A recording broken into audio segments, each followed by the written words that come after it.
Assalamualaikum warahmatullahi wabarakatuh. Alhamdulillahi wa kafa. Wassalatu wassalamu ala rasulillahil mustafa wa ala alihi wa sahbihi wa man wafa wa ba'd.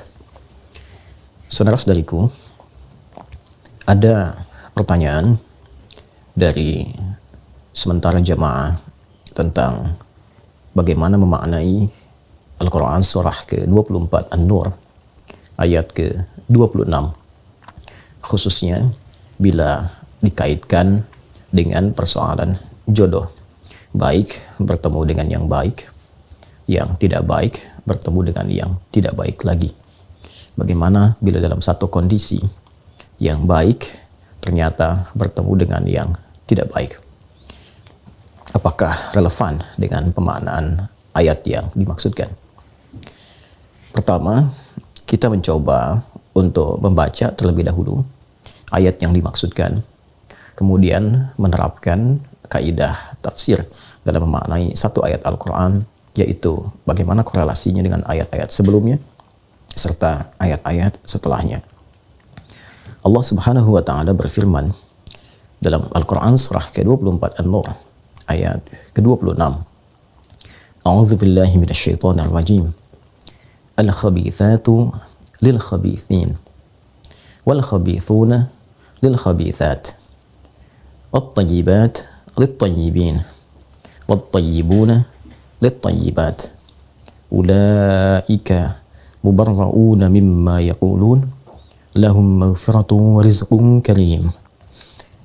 Ayat ini bila kita perhatikan secara seksama termasuk dalam rangkaian ayat-ayat yang membebaskan Sayyidah Aisyah radhiyallahu taala anha dari tuduhan sementara kalangan orang-orang yang bermaksud jelek kepada beliau dan kepada keluarga Nabi pada umumnya, dengan menuduh bahwa Sayyidah Aisyah telah melakukan tindakan yang tidak pantas bersama satu dari sahabat yang mengawal Rasulullah SAW dan membantu beliau pada saat itu mencari satu perhiasan yang sempat terjatuh.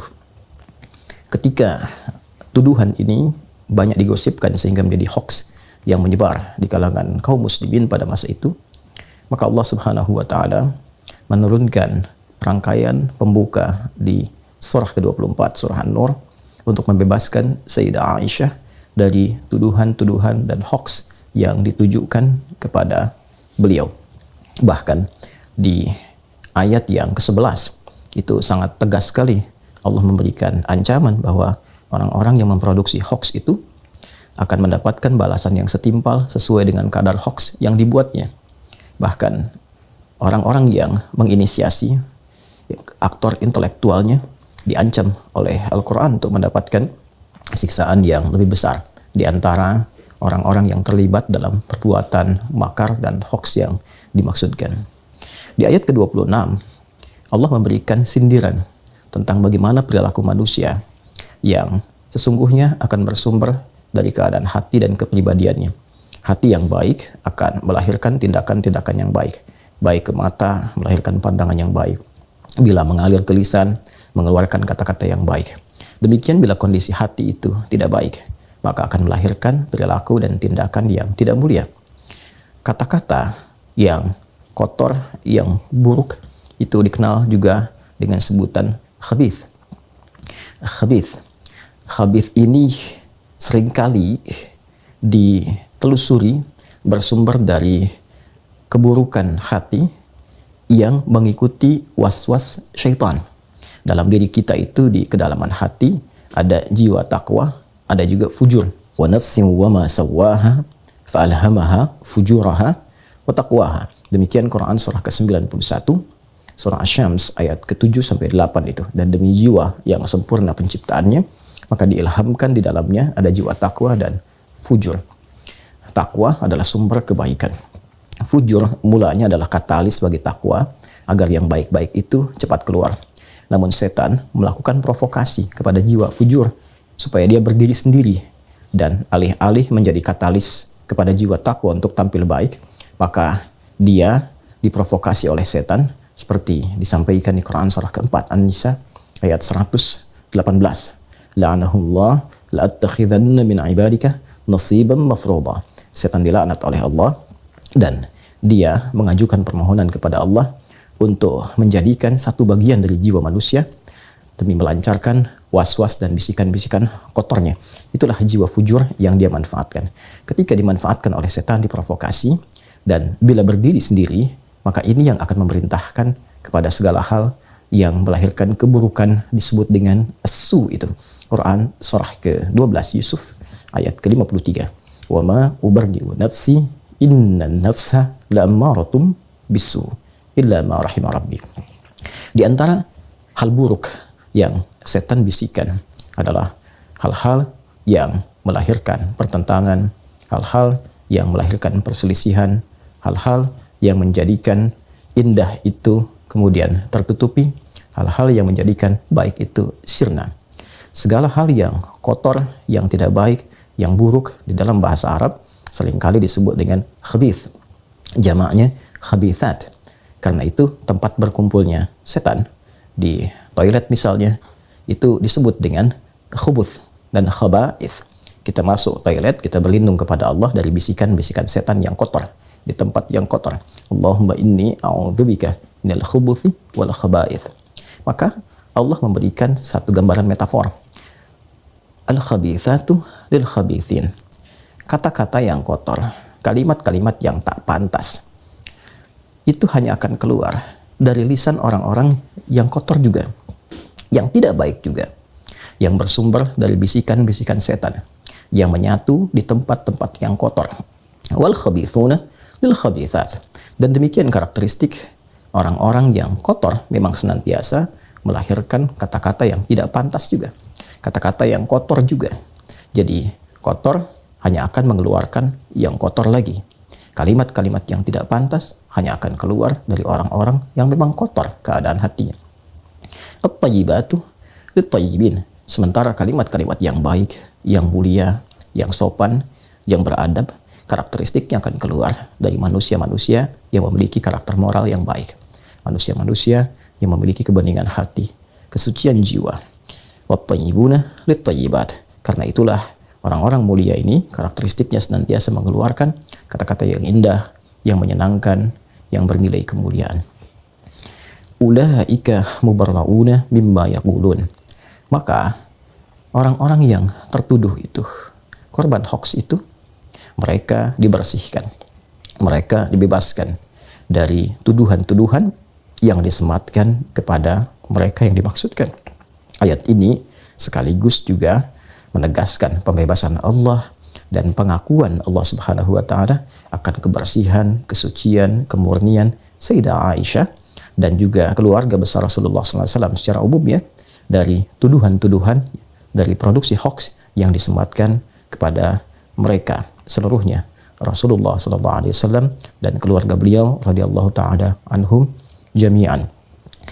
Dan menariknya, kesabaran, kemuliaan dalam respon tuduhan-tuduhan ini, dalam respon hoax yang ditujukan kepada beliau, dijanjikan oleh Allah Subhanahu wa taala ampunan-ampunan terbaik dan juga rizki yang mulia berupa surga terindah saat kembali kepada Allah Subhanahu wa taala. Lahum maghfiratu wa rizqun karim. Bagi mereka orang-orang yang sabar saat dituduh, yang tetap mencari bukti yang baik sehingga dengan itu bisa menjawab tuduhan secara elegan, bisa menjawab hoax dengan cara yang baik, yang benar, dan bersabar dalam menjalani itu semua, maka mereka berpeluang terbebas dari berbagai keburukan-keburukan, dari berbagai peluang-peluang dosa, mendapat ampunan dari kesalahan, dan dijanjikan oleh Allah surga yang menanti berdasar amal soleh yang telah dikerjakan secara proporsional.